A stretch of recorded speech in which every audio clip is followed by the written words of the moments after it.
Dhaka premier লিগের চতুর্থ রাউন্ডের প্রথম দিনে 3 ভেন্যুতে লড়েছে 6টি দল। বুধবার ব্রাদার্স ইউনিয়নের বিপক্ষে অধিনায়ক তামিম ইকবালের সেঞ্চুরিতে 9 উইকেটের বড় জয় পেয়েছে মোহামেডান। বিকেএসপির 3 নম্বর মাঠে অনুষ্ঠিত ম্যাচে আগে ব্যাট করতে নেমে ব্রাদার্সের হয়ে ইমতিয়াজ হোসেন সর্বোচ্চ 43 এবং আইস মোল্লা 32 রান করেছেন। লক্ষ্য তাড়ার মোহামেডানের মেহেদী হাসান মিরাজ 4 রানে ফিরলেও 187 রানের জুটিতে কোনো সুযোগই দেননি তামিম ইকবাল ও মাহিদুল ইসলাম অঙ্কন। তামিম 105 ও অঙ্কন 75 রানে অপরাজিত মোহামেডানের বড় জয় নিশ্চিত করেন।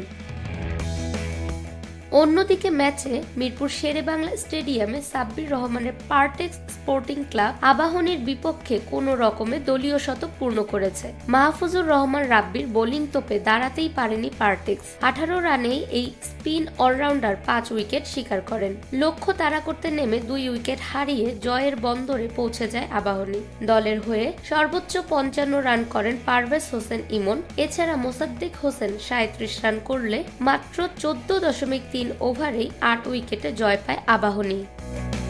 ফাহমিদা বিনতে আনোয়ার, নিরপেক্ষ নিউজ ডেস্ক, ঢাকা।